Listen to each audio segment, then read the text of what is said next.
This is the Catholic Wire.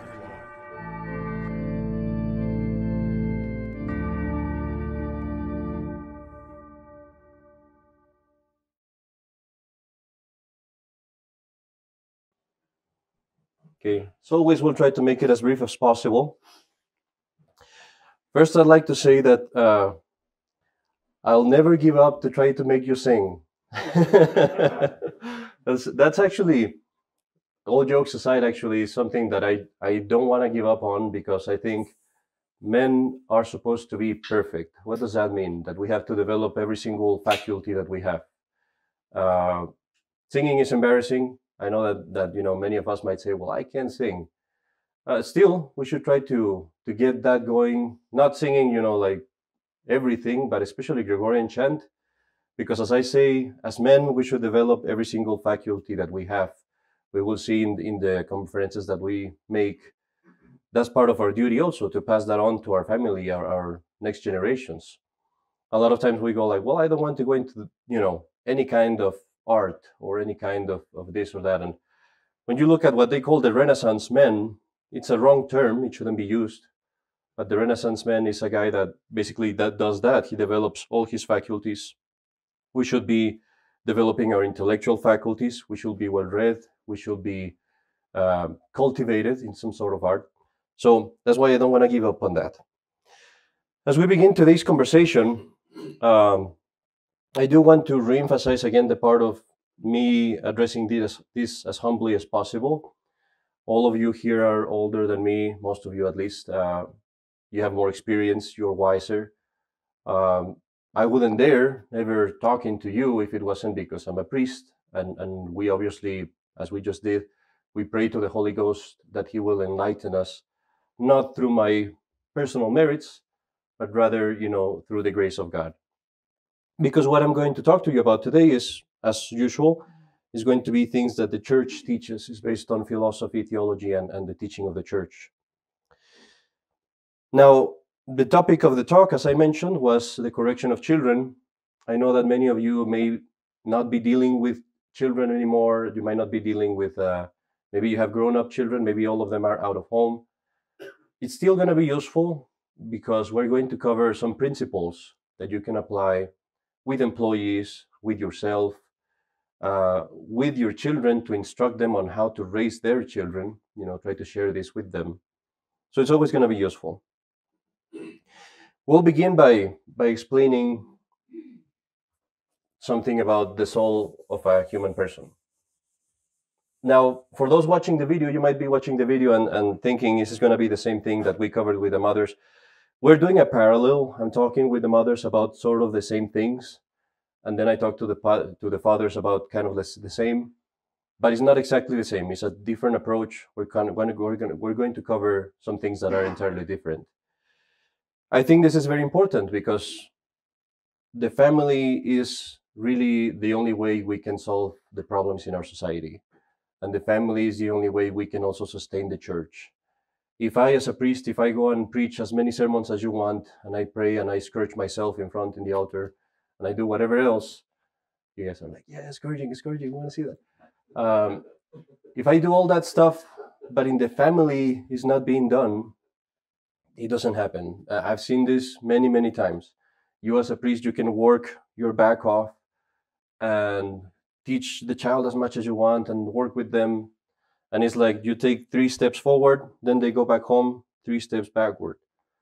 It can happen the other way around too. Where in the home they're being given a really good education, and at school, or if the priest is not a good priest, whatever it might be, that can happen. So it's important to have both sides. That being said, then I'm telling the mothers, you have to be obedient to your husband. You have to cook very nice for them, all that stuff. And then I tell the husbands the other part. It's a joke, but to some extent that is true. In your child, in a human person, you have 3 faculties of the soul, which we have to address. One is, I'm going to erase this. I've been struggling with the idea of erasing it, but I'll have to.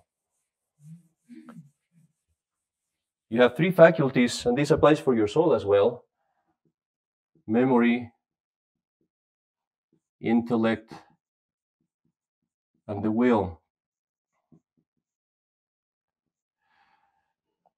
The memory, I'll call it conscience. I usually call it conscience as well. Not in the sense of our conscience that tells us what's right and what's wrong, but in the sense of me being self-aware. This is the main faculty, the first one that I have in my soul, that I'm aware of myself. I know that I exist. I know myself. And that includes, obviously, my memories, my all the things that I remember. With this, there's not much we can do to form it. That's just how it is. These two are the ones that we need to form in ourselves and in our children. And both have to be formed simultaneously, intellect and the will. If you form only one, which is usually what happens in today's society, you have an unbalance. It's much like a tripod. If I raise one foot up and the other ones are low, it's going to fall. The same thing happens with our soul. If I raise my intellect very, very much and my will is rotten, I'm going to become a very corrupt person in my mind. If I have my will very strong and my intellect is in wrong notions, then I'm going to become a very evil person. And you see this in history. Satan himself had a very strong intellect, but his will was rotten. So it doesn't matter how much he knows. It doesn't work for anything. It only worked for his ruin. The same happens if you have a very strong will. Luther, Lenin, the guy from Russia, these were people that had a very strong will. But the problem was their intellect was not right. Luther didn't get the proper theological formation. Lenin was trained in Hegel, Marx, all those wrong philosophies. So all his errors were only more dangerous because he had a stronger will. So when you're raising yourself, your employees, your children, you have to address these two. Today, I do want to speak especially about the will. I'll just make a brief parenthesis here that I made with the mothers. In public school, you see, and we will talk about this later, but in public school, you see that they emphasize information. I have to give your child information. And, they have to learn arithmetics and chemistry and all that stuff. It would be good if they did that. Now they don't even do right information, but they never address the will. They never address the virtues that your child has to have.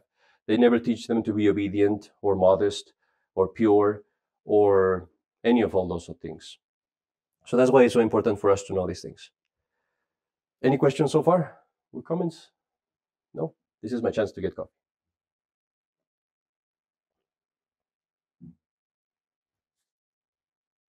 I'll make a quick note here. Which one is more important? Which one, who can give me an opinion? Which one do you think is more important, the intellect or the will? The will. Most people will say the will. Some theologians say the will, other theologians say the intellect. It was kind of a trap question. It's really both. I think it's both because they have to be simultaneous. You cannot think right if your will is corrupt, and your will be corrupt if you think wrong. So both have to be addressed at the same time.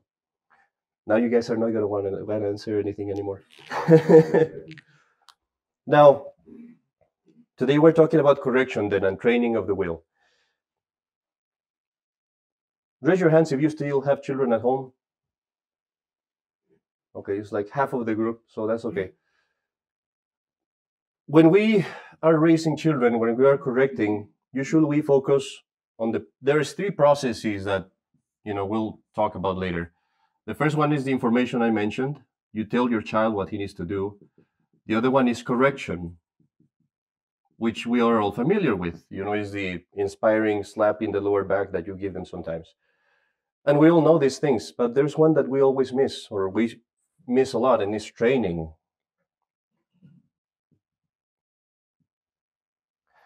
It doesn't suffice for me to tell my child, I want you to do your bed, and then when he doesn't do his bed, I'll give him a spanking or whatever else you give him, or give him lines or whatever. These are these two processes, but you need to do the training part, meaning you have to go with your child and tell him, this is how you do your bed the first day, and then the second day, this is how you do your bed, and then the third day, this is how you do your bed, and by the fifth day, he's been trained, and so you can expect this too. The making of the bed might be exaggerated. You don't really need to go and explain that to him. But to give you another example, how our child talks to me, and that applies also for adults. You might have adult children that are there, and there's a part of training there where you tell them, this is how you address me. This is how you talk to me, to your father. This is how you talk to your mother. When they say, oh, Dad, that's so stupid, Dad. Hold your horses. No, that's not how you talk to your father. You don't say those kind of things. So before correction, you have to get this part over here. And if you do this, you save yourself a lot of this part. And most of it goes here to the will. Now, this goes for the people watching the video and for everybody else. In these talks, I'm going to be covering a lot of different points, isolated points here and there.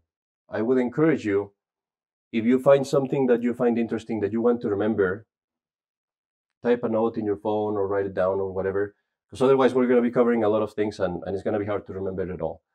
There will be a video, but I think writing it down is very good, especially because these talks, we want to make them practical, meaning you want to come to this talk, get your ideas, if there's any that are useful, and keep them, for the next month until the next talk, and look at them and say, okay, I need to work on this, and I'm going to work on that.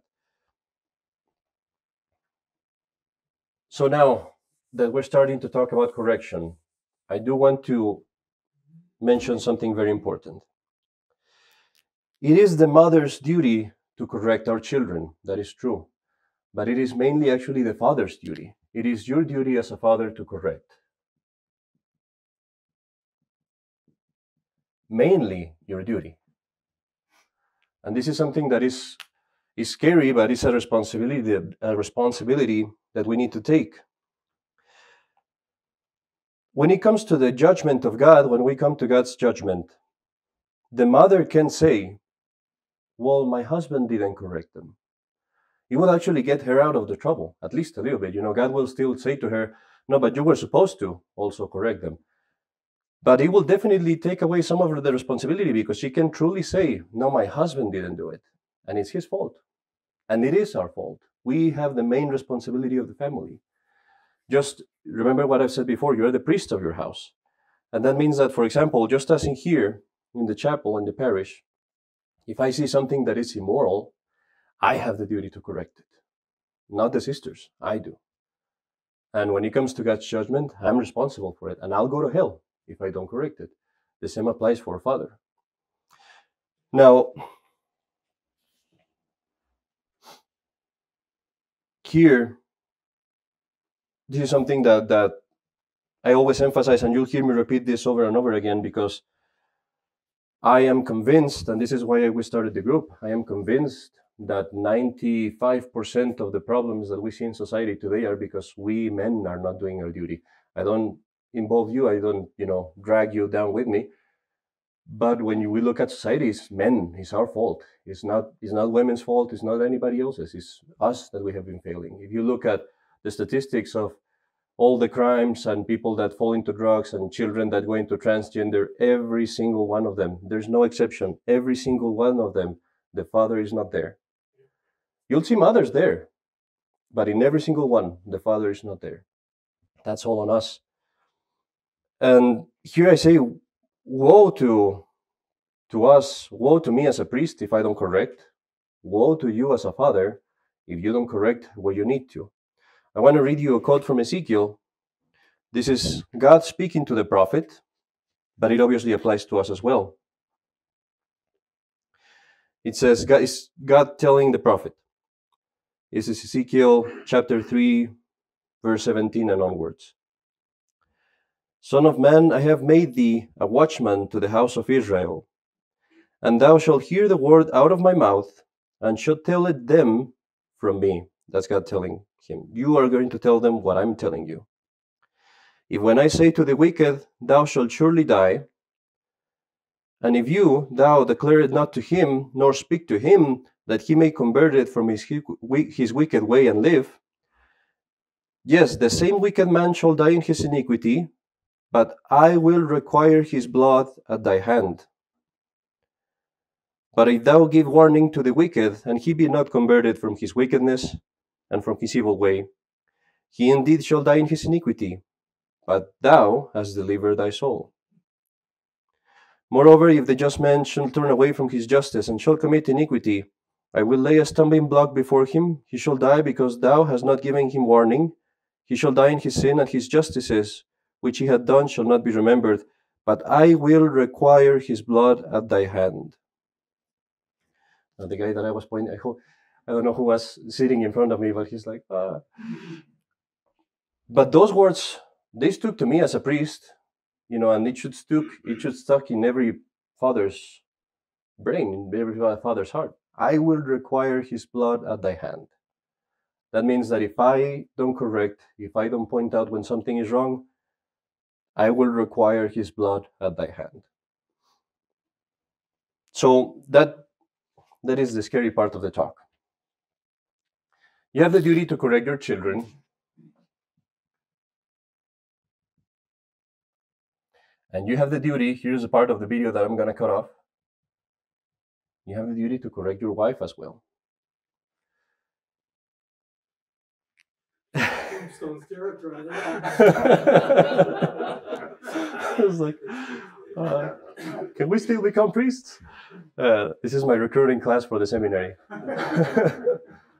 Now, yes, we do have the duty to correct your wife. There's a good side to that and a bad side. The good side is that your wife cannot correct you. And if a wife can come to the husband and say, I think this is wrong. I wish we could do this differently. I think what you're doing here is wrong.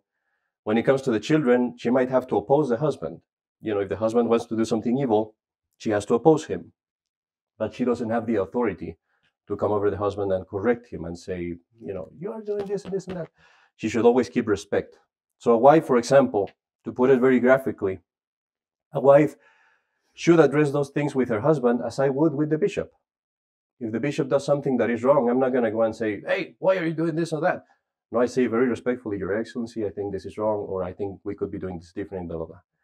He, on the other hand, can call me and say, Father, what the heck are you doing? Stop doing that. Stop putting those videos online, or whatever.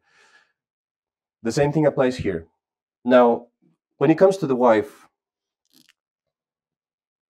the main problem here really, I'm not addressing feminism right now. Feminism we talked about with the mother's wife. The main problem here is that most men that do correct their wives don't correct themselves.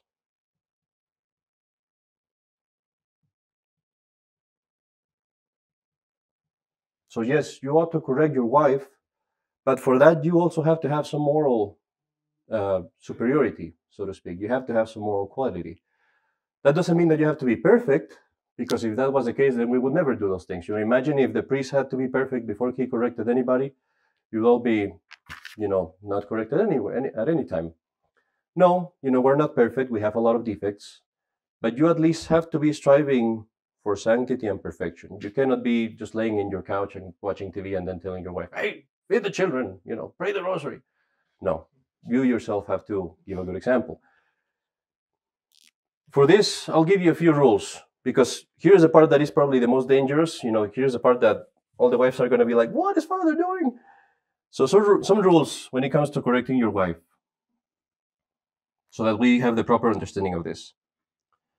The first one is what I mentioned. You yourself,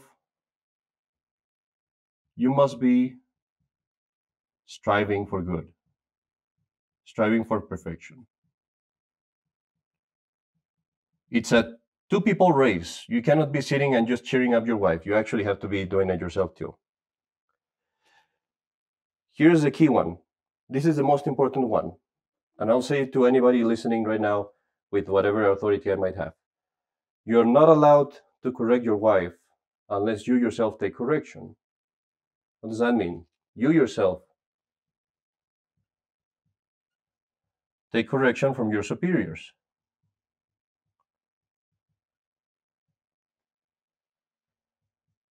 Now, I don't like saying this because I'm the priest. I don't like how it sounds because I'm the person sitting in front. But who would that mean here? Well, obviously the priests and the bishops. You might disregard a priest in particular.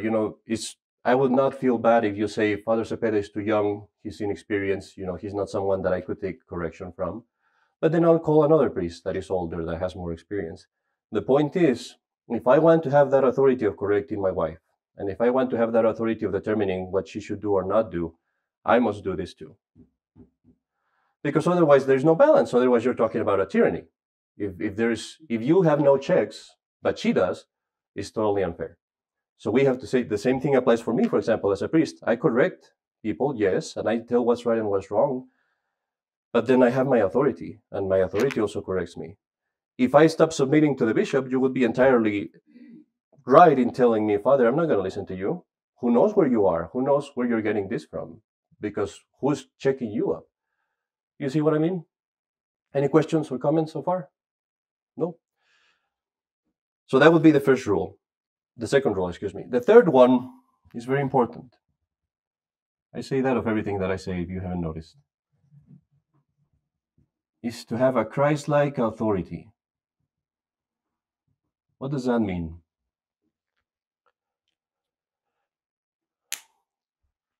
Christ, our Lord, spoke to his disciples and he said to them, the powerful men ruled over one another. I don't remember the quotes verbatim in English, but he ruled them over, he ruled one over the other based on power, basically. Whoever is more powerful, stronger, he's the one that rules. It shall not be like that among you, he said. Whoever is the smallest, the humblest among you, he is the superior. If you see how Christ ruled his disciples, his family, he served. How did he rule his disciples? By washing their feet. He says to them at one point, who is superior among you? They say, well, you are. And what am I doing? He's serving the food for them.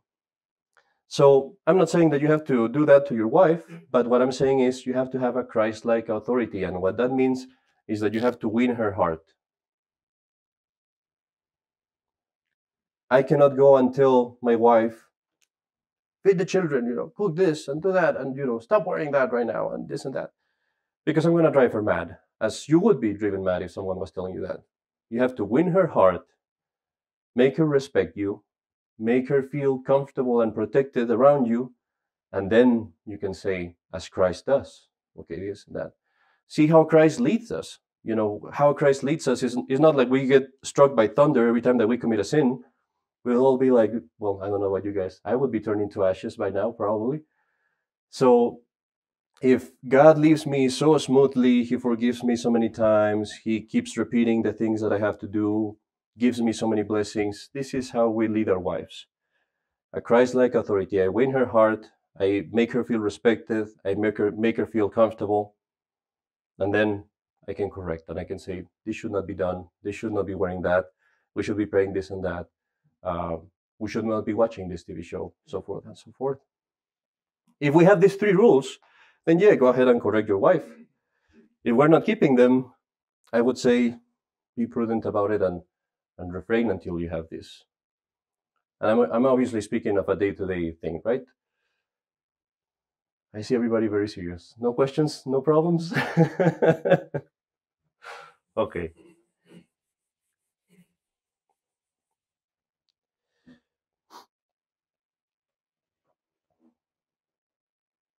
Let's talk about correction of the children now.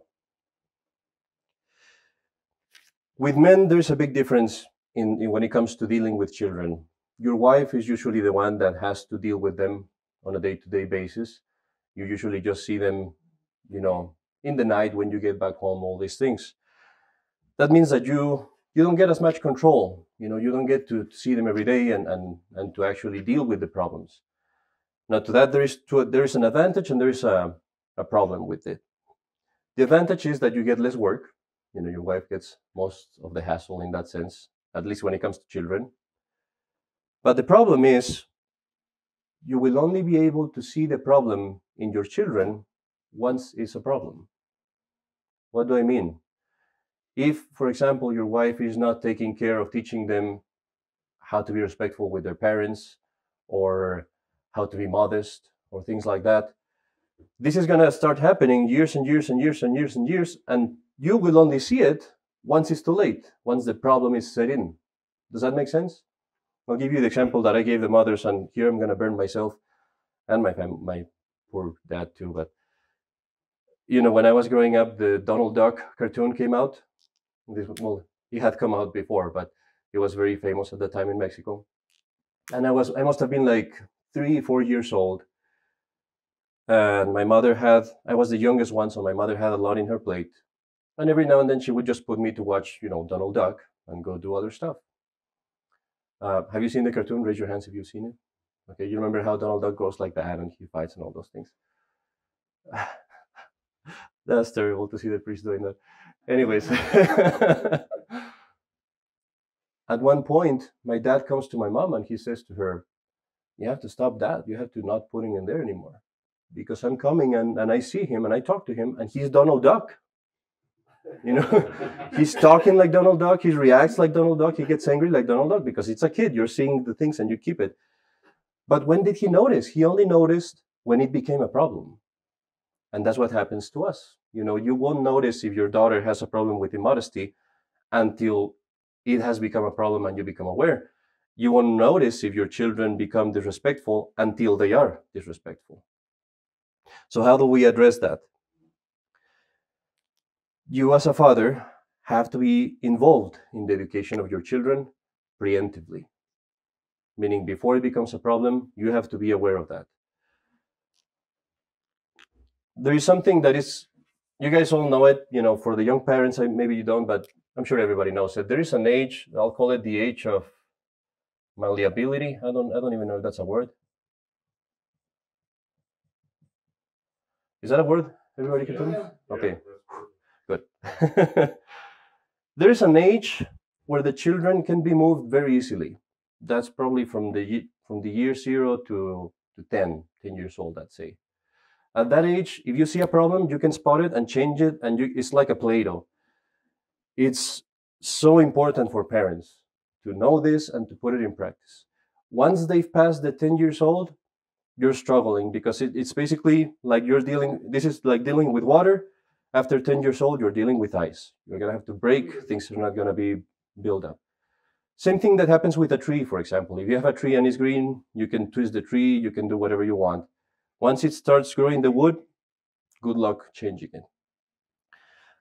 So what I'm saying right now here, as I was saying, you as a father have to deal with this preemptively.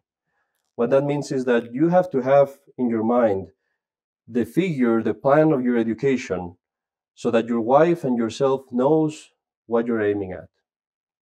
They call this in philosophy, they call it an exemplary cause.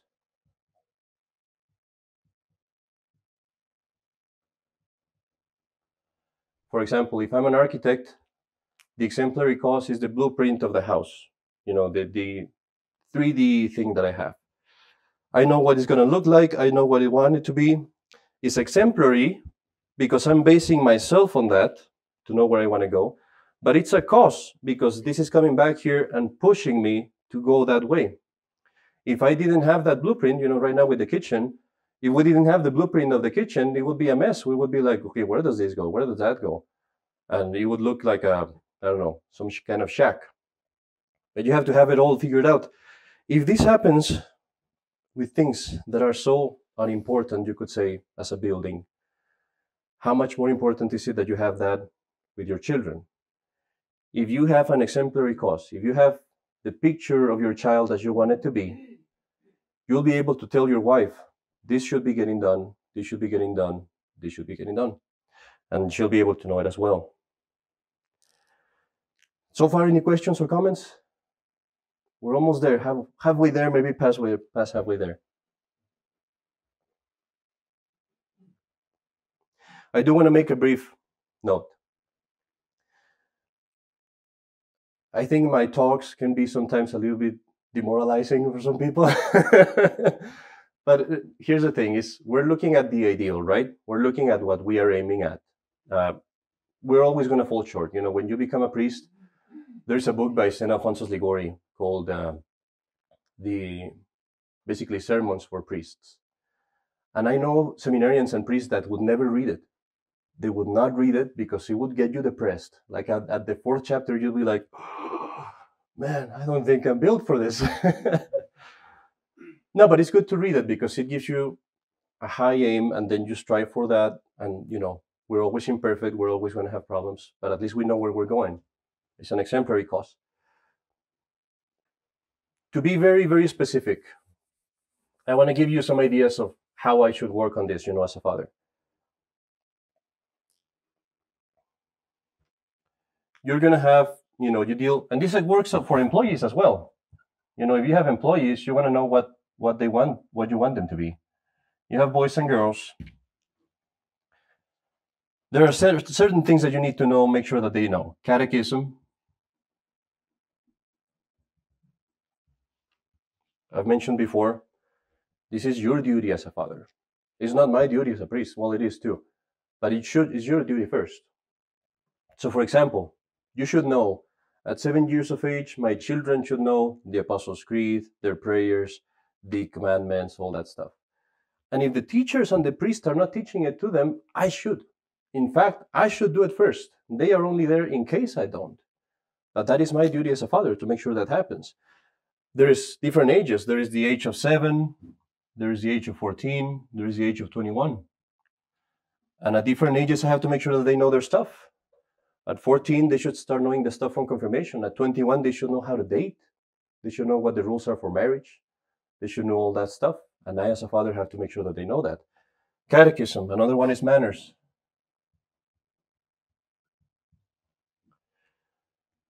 Don't deal with that putting fires. Think of yourself. How do I want my child to be? How do I want them to speak to me? How do I want them to sit down in table? How do I want them to have their room? Plan it and then work on it little by little. So, for example, I should say to myself, well, I want my child to every morning pick up their stuff. And so I'll do it. We'll work on that. I want my children all to sit down around the table next to me and to be quiet when I speak.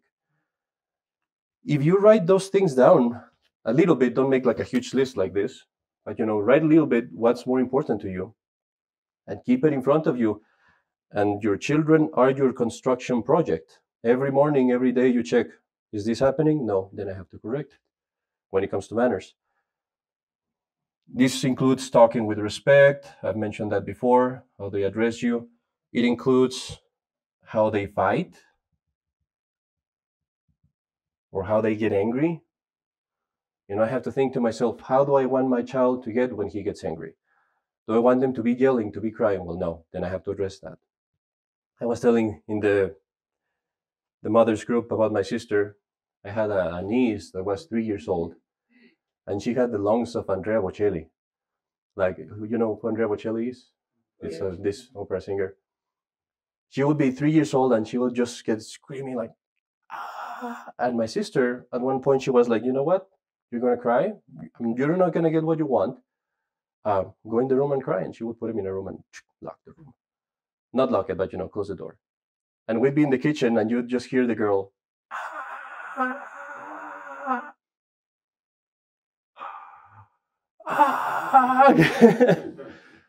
I remember one day I was telling them, this lasted for 40 minutes. She would not stop because she was very, very strong-willed, the girl. And she would not stop, and we were like, are you sure she's not going to die? I mean, things. She's like, no, let her be. It's just going to be once. After that, it's not going to happen again. And yeah, after that, like, she never did again because she knew that she would be locked in there, so she wouldn't do it. So you teach them how to get angry. If your child gets angry, you tell them, okay, you can get angry if you want to, but shush it, you go over there. And, when they start fighting with each other, you teach them, okay, things got too heated, back off. Sometimes it happens that parents, can be overwhelmed, and they think, well, I have to get, I'll only stop it when it gets critical. Once my boys are starting to bang each other in the head, then I'll stop it. No, you want to stop it way before that, right? I mean, as soon as things start getting heated, you have to stop it. Don't think of what's a great problem for you. Think of how you want them to be in society. Because as your child reacts in your house, that's how they're going to be in society. So if they can control themselves here, they won't control themselves there. And that's why, for you, when you're seeing your children interact in your house, you have to think, is this the proper way to act out there? No, then I have to correct it.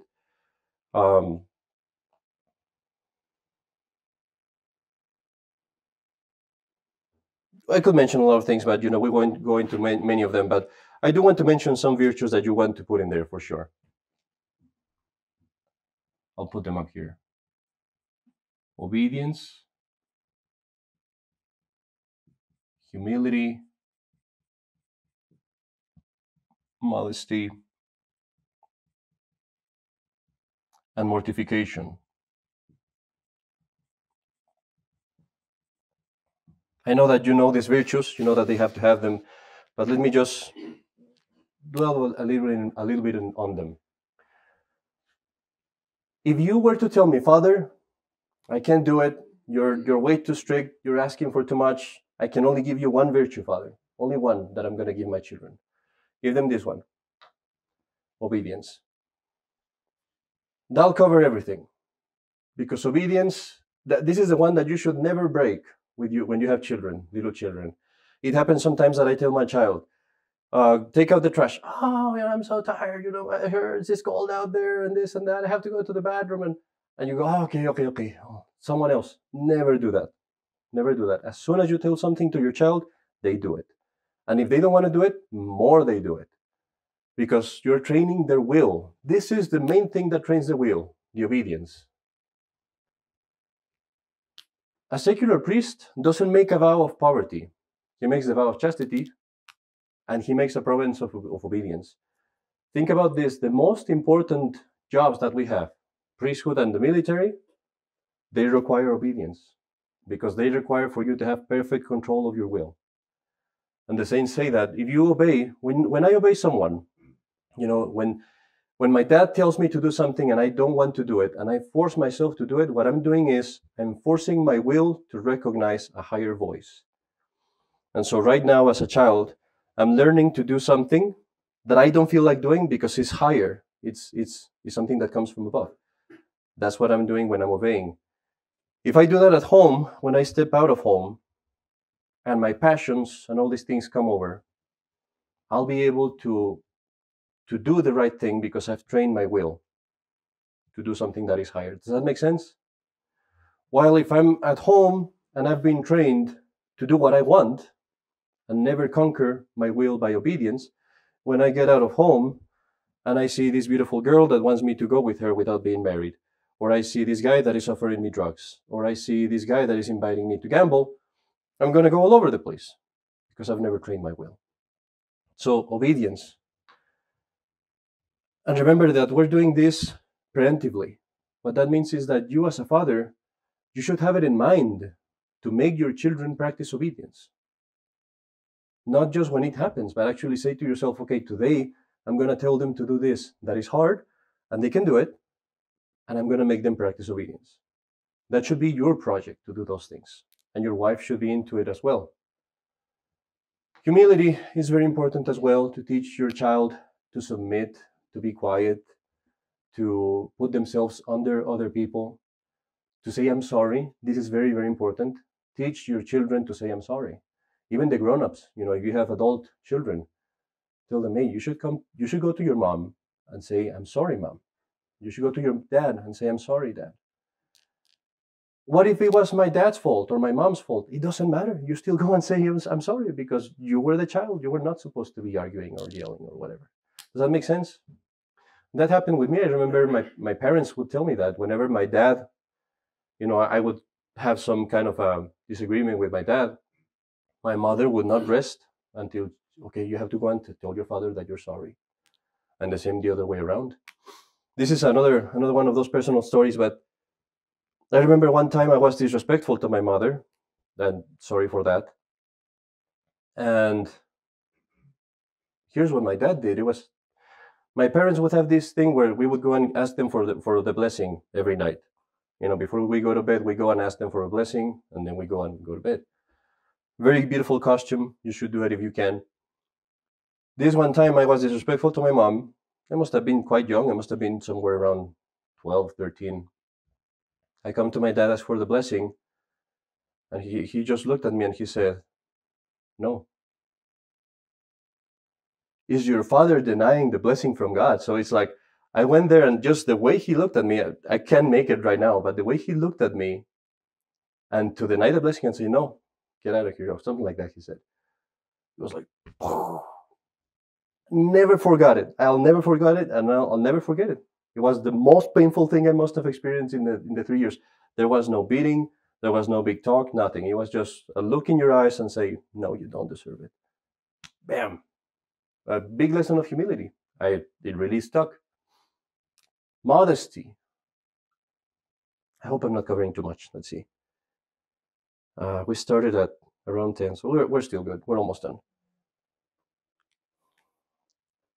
Modesty, most of the times we leave it to the wife as well, but no, it corresponds to you, especially to you with women. This might come as a surprise, but if your wife comes and tells your daughter, wear this skirt, wear this, wear that, your daughter is going to be hostile to your wife because they're of the same sex. So that's going to always come across as a enmity type of deal. If you come to your daughter and you say, hey, wear this skirt, wear this, wear that, that's going to stick because they actually look up to you. You are the first boyfriend of your daughter, so to speak. You're the first father, the first male figure that they have. So they actually want to be appreciated by you. They want to be admired by you. They want to be praised by you. If you come to your daughter and you say to her, you look very well with that dress, she is going to feel beautifully because my dad told me that, and she's going to remember that. So that's why you especially have a very important place in the modesty part. And here I just want to make this note. Don't make the mistake of thinking, I'm going to let them wear pants and I'm going to let them wear tights and shorts and all that stuff when they're younger, because it's not a big deal. And once they grow older, then I'll cut that up. That's not going to happen. If they do that when they're younger, when they grow older, they're going to be like, why not? So now, from the very beginning, teach them to wear what is modest. Because again, remember what I was saying, correction, information, they have the information, plenty, correction they will be given, but the training is what we need to do. And if you train them to feel uncomfortable with pants, if you train them to feel uncomfortable with shorts, if you train them to sit down, not with their legs all over the place or, spread out, but to sit down like ladies, straight with their legs closed, taking care of how they look with their skirt, all those things. And I'm being very specific because this is a class for parents. If you train them, when they grow older, when they become teenagers, they will not feel comfortable. This is a funny story for me. When I was in the monastery, we used the habit all the time, which is basically a long skirt. If you think about it, it's like the cassock. For 8 years, I used the habit all the time. You couldn't go out of your cell without the habit, even for the bathroom. If you went to the bathroom, you had to put your habit on. And when we went to the street, we took the habit all the time. So I was used to wearing basically a long skirt all for those 8 years, the habit. And it's funny, after those 8 years, when I had to put my pants, when I had to walk out without my habits, just with my pants, as we do here in America, because that's what you do here, I felt immodest as a man, which is very weird. I know that it's not immodest, that's the normal thing to do, but I was so used to wearing the habit and how the habit conceals your body that when I was stepping out with pants, I felt that uncomfortableness, that being immodest almost. So if you train your daughter in this way since they're younger, when they're older, it'll be just natural for them. Does that make sense? Okay. And the last one is mortification.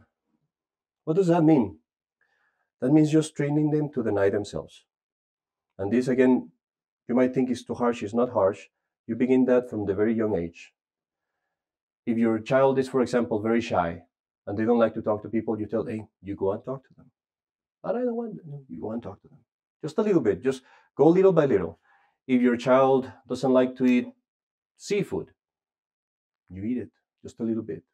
Train them to deny themselves, to not do what they want, but what they must. That applies in going out to take the trash. It applies in doing their homework. It applies on, not watching TV until you get all your chores done. But this is very important. Okay. We're almost done. Yes. For mortification, I was going to ask, does it help to set an example of mortification, or just use the authority as a parent to say you need to do this? You shouldn't use an authority, meaning you should not force them to do it, but you should push them constantly to do it. You'll use the authority here in obedience. And all of these are going to be mortification for them. That's where you use authority. If you say that something has to be done, it has to be done. But when it comes to do sacrifices and things like that, that's extra. So that is something that we should push a little bit. For example, if I say you have to go and talk to someone, well, yes, that's obedience. You have to go and talk to someone, right? But if I say, give up the candy for Lent, well, you can't use your authority there. You have to make them do it little by little. What was the other option? Using your authority or what? Or like setting an example and doing something to show what mortification looks like. So they trust that if we do it, would they be more apt to follow along and see like, oh, I trust that my parent is doing it. They're not just being mean or Definitely, it's very important. Being too authoritative.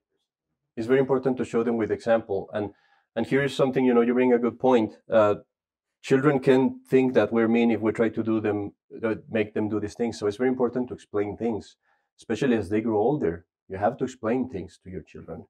You have to you don't just tell your daughter, wear a skirt, you're a cepeda, don't get out of here with that clothes. No, you have to tell her, listen, sit down with her as your friend, although as an authority, and tell her, listen, you don't want to wear it. I don't want you to wear that, and you're not going to wear it. But here's why. You're not going to wear it because people are not going to respect you. They're going to look at you as a piece of meat. You don't understand how men think. They think like this and that, without being specific. And I don't want them to treat you as a piece of meat.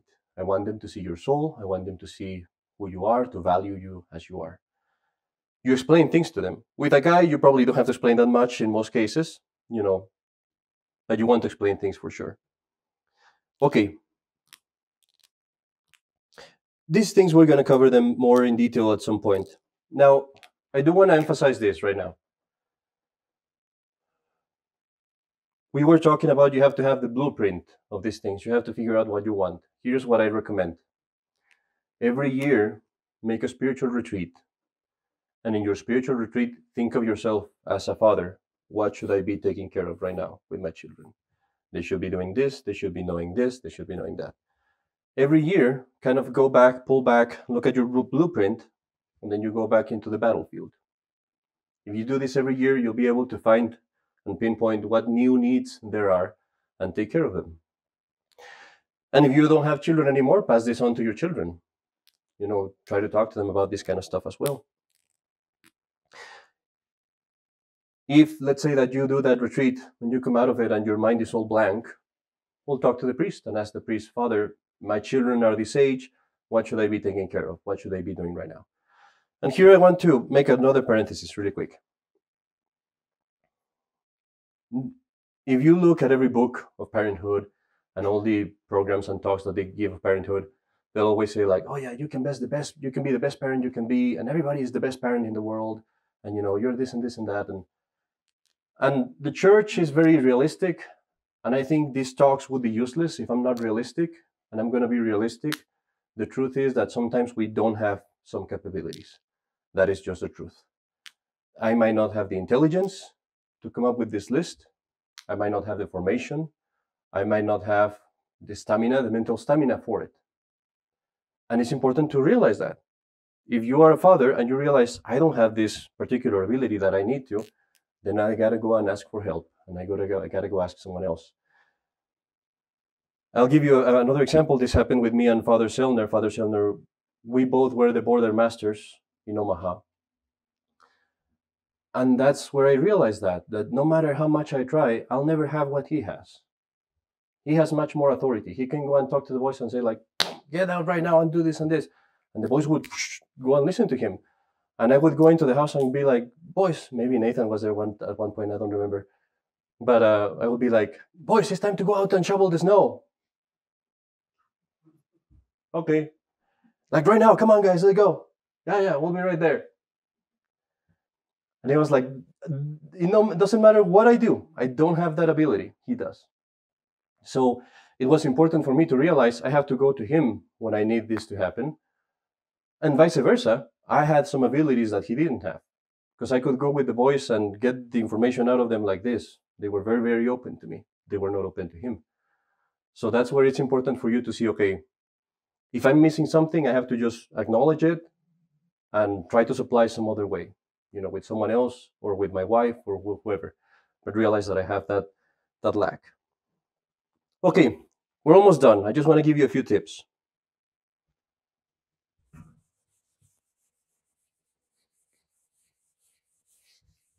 Almost 1 hour.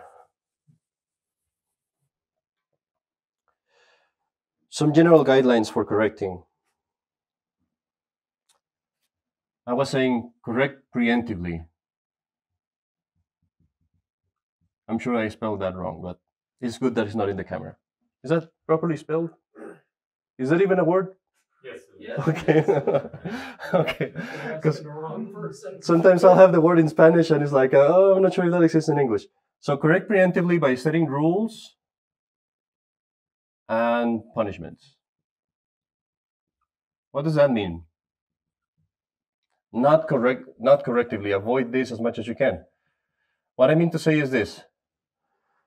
I go with my child and I say to my child or to my young teenager or whatever, this is what needs to get done. If you don't do it, this is what's going to happen. If you don't pick up your room, then you don't get dinner. Or if you don't, you know, if I see you dressed immodestly, you know, you're not going out, or things like that. And it's good to write it down because otherwise one forgets. But the thing is, you have to be very clear with the rules and punishments. If you do this, this will happen. Rather than reacting at the moment where, you know, you didn't clean up your bed. Why did you do? That's not good. So if you have this, you don't need to get angry and they don't need to see you angry. You just simply say, oh, well, you didn't do your homework. Well, you're punished. The other day I had the class and I told the boys in school, if you don't do your homework, you'll do 100 lines. And then one boy didn't do his homework and it was very easy to say, well, with a smile on my face, okay, well, you do 100 lines now. Okay, good. We'll see you later with your 100 lines. So that's what you want to have. You don't have to do it with everything in your life. You just do it with one thing at a time. And once that thing is taken care of, your child will acquire the habit, and then you can get rid of this. You don't need the punishments anymore because they'll just do it every time. That makes sense? So that's one thing. The other one is, based on this, never correct with passion or angry. And there's a caveat to that, but what that means is it can happen that you as a father, you're having a bad day, you came back from work, you know, everybody was, let's say, charitably not very cooperative at work, and you come home and it's like you're ready to blow up. And then, you know, one of your children, you know, drops off something or whatever, and you're like, you know, why don't you do this, this, that? So you want to avoid that. Make it as a rule for yourself. Every time that I correct, I have to be totally in control, totally cool. And I remember, for example, my grandma, she would always say, you're going to be punished, but not right now. And she would go and get, that was worse actually, that was worse of a torture for the kids because it was like, you know, when, when is it coming? And then after a few minutes, she would call them up and they would say, okay, what did you do? I did this and that. Do you deserve to be punished? Yes. Okay, lay down. And for the poor kid, it was like almost they'd rather punish themselves, right? There was this comedian that says that they just spanked themselves so that their father wouldn't spank them. But this is how you should do it, because that way they know that this is not about you. It's not about me getting angry. It's that it needs to be to happen. It's justice. It needs to be corrected. I say there is a caveat because sometimes you do need to show anger.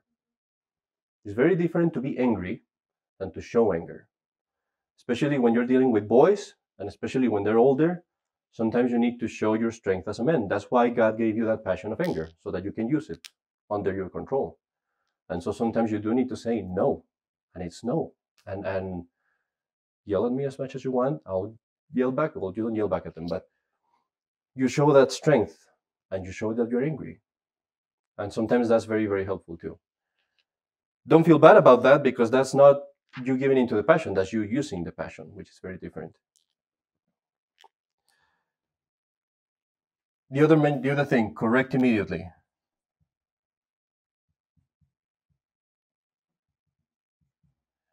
I say to wait for your passion to wane down, but never fail to correct out of laziness or cowardice. And I say this with all due respect to you. I'm sure that none of you are that, but sometimes we can have that. I can say for myself, I've experienced that, where you're dealing with a teenager or a grown-up, and you're like, I don't want to go through that.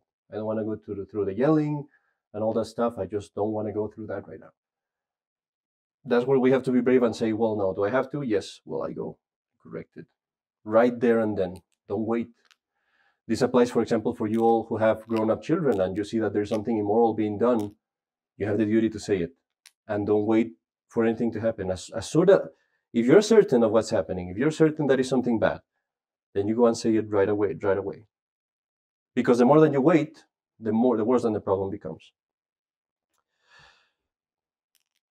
A few points more and we're done. Any questions so far or comments? Yes. So I didn't pay him to ask questions, I must say. I've heard the phrase "pick your battles," and from listening to what you're saying, it seems like maybe sometimes you just have to avoid that thought of, oh, I'm going to leave this alone for now, but address it more so, and not necessarily pick what things you have to do, but maybe address everything just in a different way. Well, that's where it's so important to have that blueprint. Because if I have the blueprint, I know what things I need to address and what things I don't need to address. I have my blueprint that I know that I want my child to be obedient. When he's disobedient, I address that immediately. But if my child makes a mistake in his homework or, drops the cup and makes a mess or whatever, I know that this is not part of the blueprint. That's not something I should be concerned. So I'm picking my battles. The things that I need to work up and design and build, those I build. The other things I know, they're expendable. So that's kind of where that applies. And so based on that also, the things that you correct immediately are the serious ones. The things that are according to your plan. This is very, very significant for the older ones, for the people that, you have grown-ups. Never, I hope I spelled this correctly too, waver? Is that even a word too? Okay. I'm glad I'm making videos of this and putting them online. Never waver in morals. This is hard. For you guys that are older, you know that it's hard. But never waver in morals. You as a father, you are the column of your house. If you fail, everything fails. You are the foundation of the building. If you fail, everything fails. Your wife will fail, your children will fail. It doesn't matter what happens, the column doesn't move. You're like those, lighthouses on the ocean. Waves are going to keep coming back and forth, back and forth. You do not move from morals. Divorce is divorce. Living together is living together. Homosexuality is wrong. Drugs are wrong. Drinking is wrong. Pornography is wrong. You are the column that always says the same thing. Never change. It doesn't matter if all your children go the other way around. You stay where you are, because they know where to get back. And I always say this: if you stand as a column, they know where to go back. They're out there in the storm, totally lost in morals, but then they know that if they look back, that column is always there. It's never moved. That's your role as a father. It's very hard, yes, but that's your role as a father. It was St. John the Baptist in the Gospel, when St. John the Baptist, why did he get killed? Because he told the king, it's not licit for you to have the wife of your brother. He was a column. And that's what our Lord says, he wasn't a reed shaken by the wind. It's not licit. That's what the priest has to do. If someone comes and tells me something and they say, Father, we're going to kick you out of the church if you don't agree to this. And we're going to put you in the street. I don't move. It doesn't matter what happened to me or whatever. That's your job as a father. Never waver in morals. It's the job of your wife as well, but not as yours. You are the column. You are the one that needs to stand. You are the strength. Okay, I'll finish with the last one. When it comes to dealing with your wife and the correction of your children, a few points. Never contradict your wife in front of your children. Your wife needs to have her authority and her strength, and that needs to come from you. You are the source of authority. So if your wife says something that you disagree with, wait until the children have left, and then you talk to her about it and you say, you know what? They can watch the, I don't know, Lion King. It's okay, don't worry about it. Just to give an example. I'm not advocating for the Lion King. No. But you talk to her about it afterwards. Don't go like your wife says, oh, they can watch that. And you say, no, they can. Very bad to do that, because at that moment there, you knock the feet of your wife. And then whenever she says anything to your children, they're going to say, well, Dad, what do you say? Or, let's say what Dad says. And your wife is left without tools. So your wife, you have to hold up her authority here in front of the children. Outside, talk to her, figure it out. In front of the children, you two are one unit, always. Your wife is your stronger friend, and you want to keep her your friend. For you guys that are younger, I know that you're like, yeah, I know that. But, as you get older, there will be times where it gets rough. And there might be the temptation of saying, you do yours and I'll do mine. Don't do that. You want to have your wife to be your friend, because she's going to be your backup when you get older.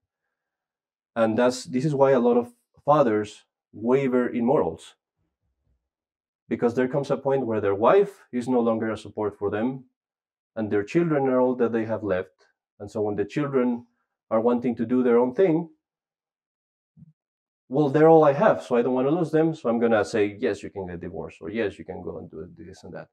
So keep your wife, because she's the only one you have, and you want to have that friend for all the life long. And finally, this is a controversial part, and I'm going to finish the video with this one. Never let her get on top of you. This sounds bad if you say it, but it's proper Catholic teaching. Never let your wife take over authority. You are the authority. As hard as it might seem, you are the authority. That doesn't mean that you have to boss it around in everything in the house. No. But what it means is that she should be always the one to respect you and not the other way around. If you make a final decision, as hard as it might be, stick to it. Sometimes you'll make a decision and your wife will be like, no, that's not a bad idea. Okay, talk to her about it, yes. But if there comes a point where you realize that your wife is always saying, no, we're going to do this, then you say, no, we're going to do this.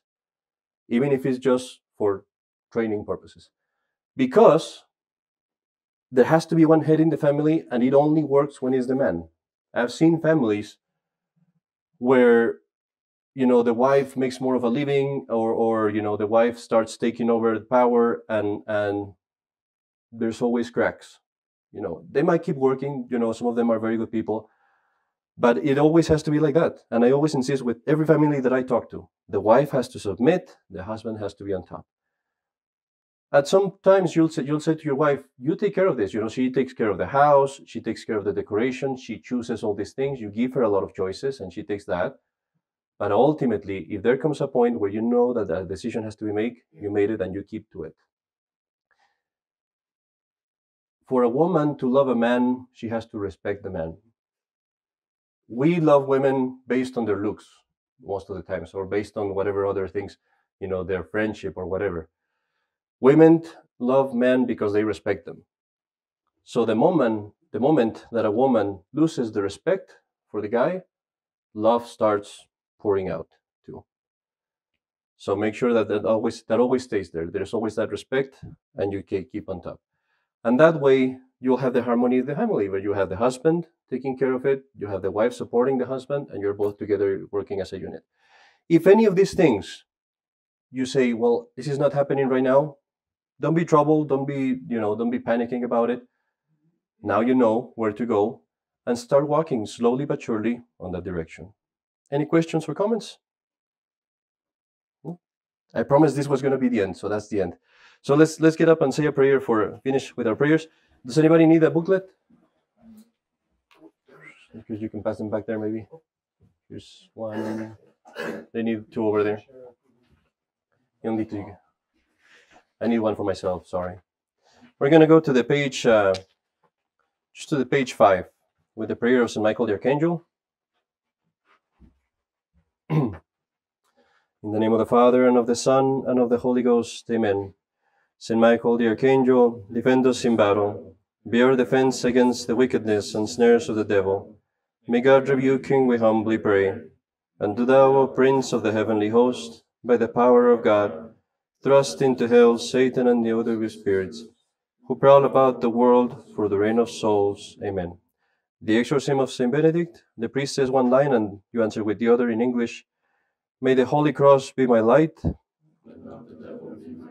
Stand back, Satan. It is evil what you offer. Now if you kneel down, I'll give you a blessing. Benedictio Dei omnipotentis, Patris et Filii et Spiritus Sancti, descendat super vos et manet semper. Amen. Thank you.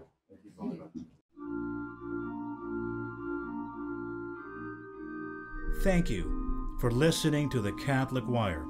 If you have found this show helpful, please say a prayer for all our collaborators.